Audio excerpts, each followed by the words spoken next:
travel here, someone may say to you, Allah Nigayaban, which means may God protect you. This is Pakistan. And I'm going on a 5,000-kilometre adventure that starts here at the southern port city of Karachi.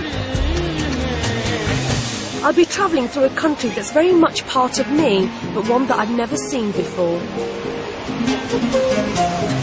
I was born into a Muslim family in Britain. My parents had migrated from Kashmir in the 60s, and I grew up in Nottingham, a world away from here. I became a businesswoman and competed on The Apprentice. But this is the challenge of my life.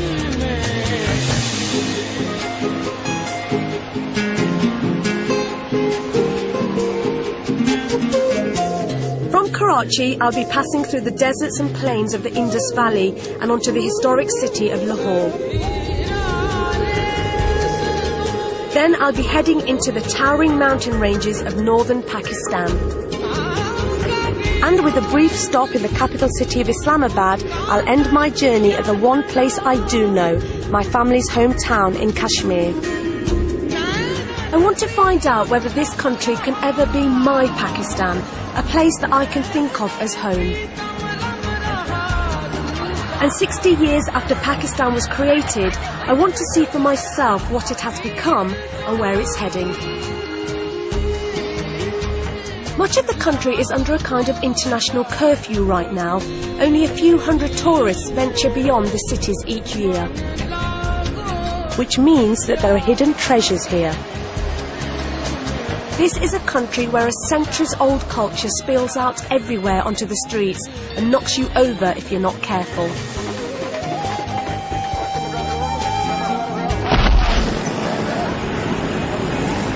Karachi has grown from a small fishing village in the 18th century to a megacity of 13 million and rising. It's a place whose sheer size is bewildering. So, over the next 4 days, I'm going on a crash course on how to be a Karachiite. And I want to discover some of the big secrets of the city, the lives of people who live here invisibly, behind closed doors.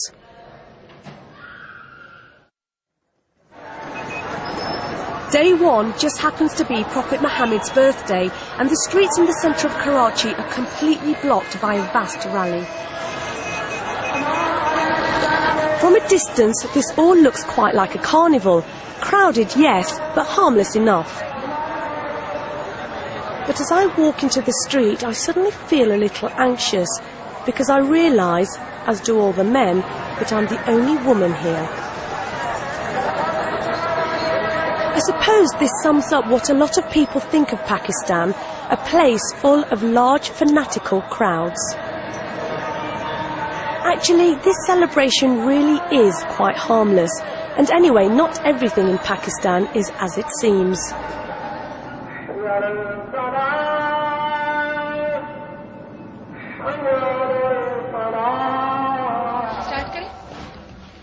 In a small Karachi studio, the country's biggest female TV star is preparing for her weekly talk show. Begum Nawazish Ali has a reputation for asking risque questions and getting away with it. Not that any of her guests seem to mind. My first guest can be best described as the Pradhan Mantri of Pakistan's fashion industry. Today it's one of Pakistan's top fashion designers. But appearances can be a little deceiving, because Begum Nawazish's real name is Ali Salim, and she is a he. How on earth does he get away with it? In Pakistan, of all places. Oh, Mahi. We've never really had a real chance to spend time with each other. There's a bit of an age gap there. I know. You know, you're almost as ancient as Karachi itself. and I'm like Islamabad, darling. Listen, you have to help me with this. I think I have a hair stuck in it somewhere. Can you just help me open this? I'm literally ripping your hair. There you go. There's a chunk there. Oh, lost so much hair now. Anyway. Do you think... Sorry for that. There are your boobs coming out. Ali, can you please open this safety pin? Sorry, yes.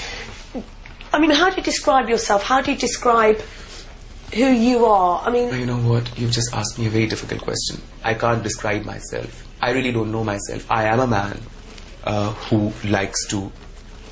who actually chooses to play a woman in a society which is considered an extremist, intolerant society.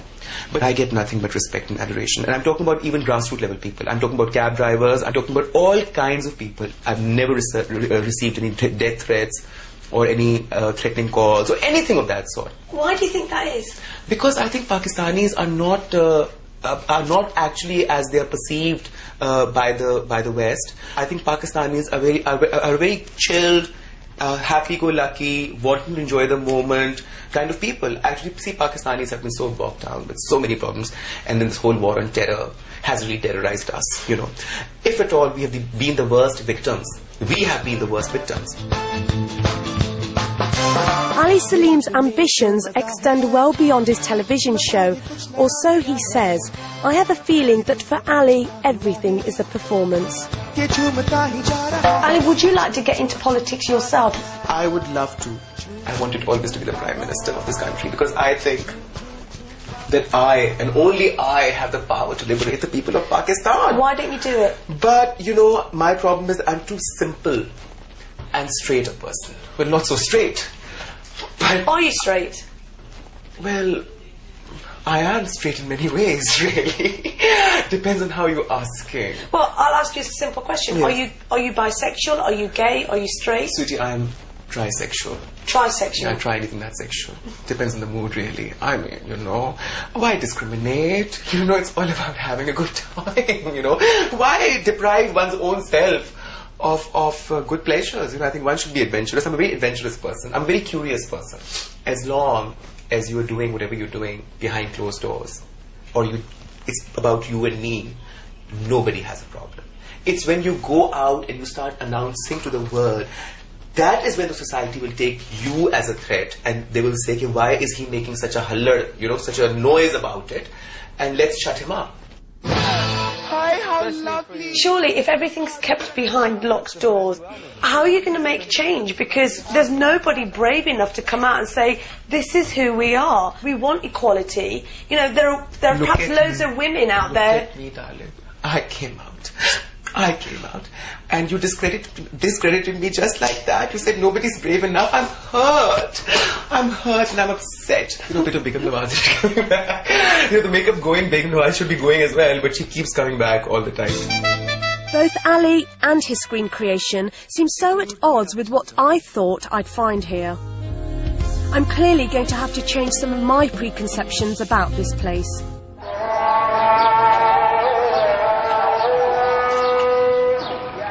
Day 2 in Karachi, and I'm at the symbolic heart of Pakistan.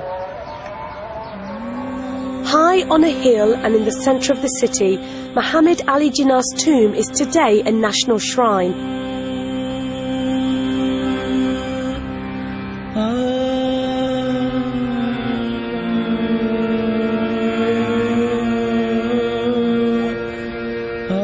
Jinnah was the founding father of Pakistan, and every Pakistani child is taught to refer to him as Qaid-e-Azam, which means great leader. But for all his greatness, Jinnah died with his beloved country barely a year old. What would he have made of these last 60 years? Jinnah was a Democrat, but 32 of those 60 years have been under military dictatorship.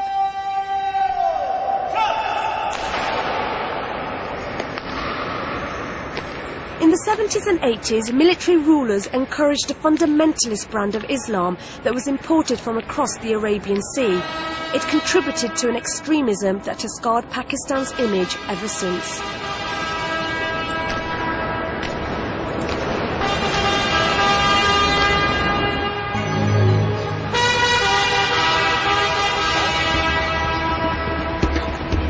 In 1947, as Jinnah's dream of statehood became a reality, one young man arrived in the new country hoping to find a Muslim welfare state.